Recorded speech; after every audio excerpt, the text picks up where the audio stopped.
Un enfant qui a toujours réussi à l'école, qui a toujours été le meilleur, a de très hauts risques de devenir fou. Bon, quand je dis fou, c'est dans le sens de ne pas s'en sortir dans la société. Je m'explique. Quelqu'un qui a toujours réussi à l'école, ça veut dire que sur la courbe de son ECG, il n'y a jamais eu de courbe basse et que c'était toujours haut, toujours haut, toujours haut. Il a des hauts risques de ne pas s'en sortir sur le plan professionnel. On va le voir tout à l'heure. Je ne vais pas développer maintenant. Ce que je vais expliquer avec cette courbe, c'est que quand votre enfant échoue, il faut le féliciter. Ça, c'est la leçon contre-instructive que je veux donner avec cette courbe-ci. Pourquoi? Parce que notre système éducatif a conçu la peur de l'échec. Parce qu'il faut comprendre que les peurs sont échelonnées en 3 niveaux. Du moins, la peur la plus importante, c'est la peur de mourir. Tout le monde a peur de mourir. La deuxième peur la plus importante, c'est la peur de l'échec. La troisième peur la plus importante, c'est la peur de prendre la parole en public. Et je vais vous expliquer d'où découlent les 2 peurs les plus importantes, juste après la peur de mourir, et qui est basée sur le système éducatif. Alors, comment est-ce que ça se passe à l'école? Moi, je vais prendre peut-être mon cas. Lorsqu'on faisait des cours au secondaire, les professeurs avaient une manie, lorsqu'on faisait peut-être des évaluations, de classer les feuilles par ordre décroissant. Ça veut dire que vous finissez peut-être de faire une épreuve de mathématiques. Le professeur, quand il finit de corriger, il classe les feuilles par ordre décroissant de notes. Donc, quand on arrive en classe comme ça, on appelle Raïssa 1975. Les gens applaudissent, elle se lève avec les grosses épaules. Elle prend sa feuille. Quand elle va s'asseoir, c'est que c'est une confiance en elle. Si on pouvait mesurer la confiance en soi, ça devait détruire l'appareil là. Non, j'ai tellement confiance en moi que l'appareil, on ne peut pas mesurer. Elle va s'asseoir. Elle dit, bon, bien évidemment, je ne sais même pas pourquoi il m'enlève les demi-points. En fait, j'ai même trouvé, en fait. Comment il me donne 19,5? C'est pas possible. Donc, on peut dire vraiment, je suis le sommet. Vous là, vous êtes des ting-ting devant moi. On appelle deuxième 18,5. Troisième 16,75. Quatrième 14,25. On ne fait qu'appeler les notes appelées. On arrive à 4. Il y a Aurel qu'on n'a pas encore appelé.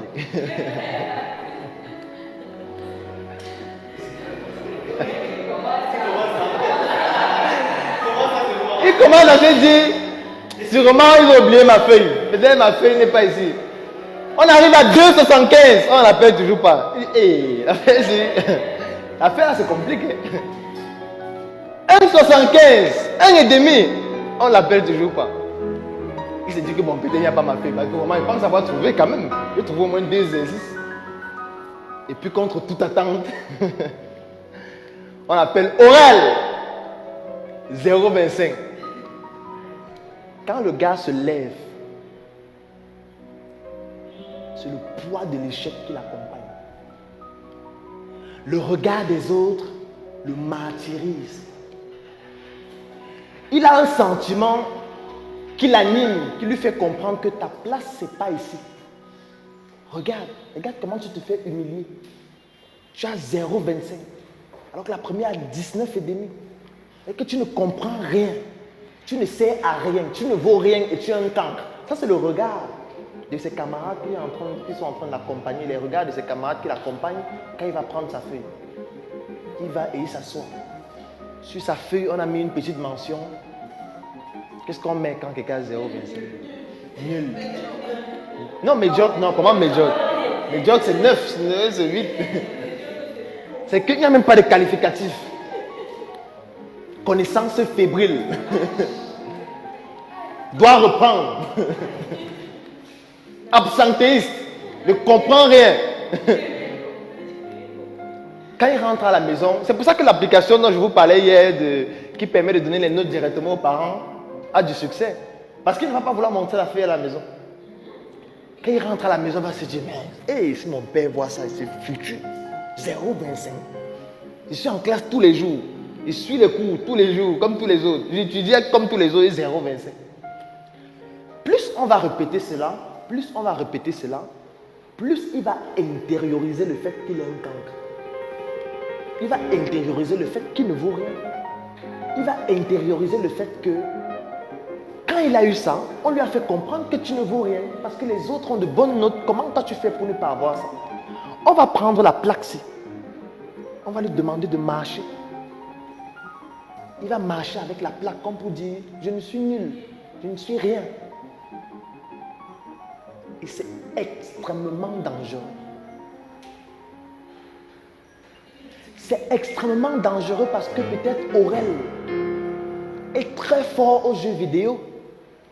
Et je tiens à vous préciser qu'il existe déjà la Coupe du monde des jeux vidéo qui font que des personnes gagnent énormément d'argent, même plus que tous les professeurs que vous pouvez connaître. Ce qu'on ne sait pas, c'est peut-être Aurel est un très bon menuisier. Il a un art de manier son corps, il a une intelligence corporelle kinesthésique, mais qu'on n'évalue pas à l'école. Peut-être Aurel a un très bon art musical, il a une intelligence musicale qu'on n'évalue pas avec les notes qu'on donne à l'école. On est en train de l'évaluer dans le référentiel logico-mathématique dans lequel il a eu 0,25 et on veut faire croire qu'il ne correspond qu'à ça, ce qui est faux. Sauf que lui, il va commencer à assimiler le fait d'avoir une mauvaise note au fait d'être cancre de façon personnelle en tant qu'individu. Ce qu'il faut séparer.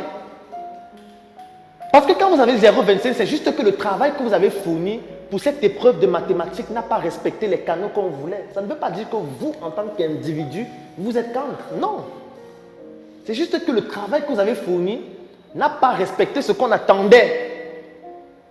Mais sauf qu'à ce moment donné, avec le regard de ses camarades, avec les mentions qu'on met sur sa feuille, avec ce que ses parents vont dire à la maison que tu es privé de sortie, tu es privé de cela, tu es un cancre, tu n'auras plus d'argent de bénir, etc. On est en train de l'assimiler, lui en tant qu'individu, au travail qu'il a fourni et qui n'a pas été bien fait. Ce qui fait que lui va donc s'assimiler à ce travail et commencer à se considérer comme la mention qu'on a eu à mettre sur sa feuille, à savoir, je suis un cancre, je ne vaux rien.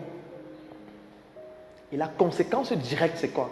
La conséquence directe, c'est que ce sera comme un ordinateur. Votre ordinateur ne peut pas exécuter un logiciel qui n'est pas installé. S'il n'y a pas un logiciel de saisie dans votre ordinateur, on ne peut pas saisir un texte. Si on décide actuellement, par exemple, d'installer un logiciel comme Encarta, qui connaît le logiciel Encarta de Microsoft? C'est un logiciel que Microsoft a développé et qui donne des informations, qui permet de se cultiver sur la culture, la nature, les animaux, etc. C'est un très bon. C'est vrai que ça ne sort plus, mais c'était un logiciel très interactif qui permettait vraiment de se cultiver. Quand vous installez ça dans votre ordinateur, l'ordinateur exécute le programme et vous donne les informations que vous allez demander et solliciter avec des requêtes de recherche. Si par contre vous venez dans l'ordinateur et vous voulez installer le virus, l'ordinateur n'a pas la capacité de dire que non, ça c'est le virus, je n'installe pas ça. L'ordinateur va aussi exécuter le virus et ça va gâcher la machine. Si vous allez par exemple sur votre terrain que vous venez d'acquérir, vous plantez par exemple, je ne sais pas, la banane ou le plantain. La terre va faire pousser la banane et le plantain en fonction des conditions environnementales qui vont prédisposer au fait que ça grandisse normalement. Si vous plantez aussi les mauvaises herbes vont aussi pousser. La terre ou l'ordinateur n'a pas la capacité de pouvoir dire que ça c'est mauvais, je ne fais pas ça pousser, et ça c'est bon, je fais ça pousser. Et le cerveau réagit de la même façon. C'est-à-dire que quand vous installez dans votre cerveau l'idée selon laquelle vous ne valez rien, vous êtes un cancre et vous êtes un idiot, ça crée donc des connexions de neurones qu'on appelle des synapses qui vont créer un réseau qui va faire en sorte que vous allez commencer à exécuter la bêtise. Vous allez commencer réellement vous-même à devenir un idiot parce que vous l'idéalisez et parce que vous le concevez dans votre esprit. C'est la raison pour laquelle lorsqu'un enfant a des mauvaises notes, il faut le féliciter. Il faut le féliciter parce que quand quelqu'un a un échec ou est victime d'un échec, c'est à ce moment que les meilleurs apprentissages se font. C'est à ce moment qu'on développe la capacité à pouvoir résister à la difficulté. C'est à ce moment qu'on développe les mécanismes pour pouvoir rebondir d'un échec, afin que la prochaine fois, on ait les automatismes pour le faire de façon beaucoup plus simple et beaucoup plus rapide. Pourtant, quelqu'un qui n'a jamais été victime de ça ne comprend pas ça. C'est pour ça que la plupart des personnes qui ont toujours réussi, en général, sont associables. Ils ont une difficulté à pouvoir s'intégrer dans la société. Ils ont une difficulté à pouvoir comprendre qu'à un moment donné, ça peut ne pas fonctionner et ce n'est pas un problème parce que c'est normal. Parce que ça, c'est la courbe d'un ECG qui montre un cœur normal. Ça veut dire des hauts et des bas. Quand il y a un bas, ce n'est pas parce que tu es maudit. Quand il y a un bas, ce n'est pas parce qu'on t'a envoyé le son ou je ne sais pas trop quoi. Quand il y a un bas, c'est parce que de façon naturelle et normale, il faut qu'il y ait des situations difficiles pour que tu en ressortes avec des leçons qui vont te permettre de briller encore davantage. Comme je le disais déjà, vous ne pouvez pas devenir cycliste professionnel sans tomber au début avec votre vélo. C'est le fait de tomber qui va vous permettre de maîtriser les mécanismes pour rester en équilibre. Vous ne pouvez pas devenir un boxeur professionnel en regardant les vidéos de boxe sur Internet. Il faut monter sur le ring, se faire boxer, recevoir des coups, avoir des bosses, masser avec la glace. Avant qu'à un certain moment donné, vous allez commencer à savoir comment on esquive, comment on supporte un coup qu'on vient de recevoir et comment on donne aussi un coup. C'est un mécanisme qui est indispensable pour pouvoir atteindre ce niveau-là. Si vous avez toujours réussi, si ça a toujours été magnifique pour vous, le danger que vous courez, c'est que l'échec peut survenir à un moment où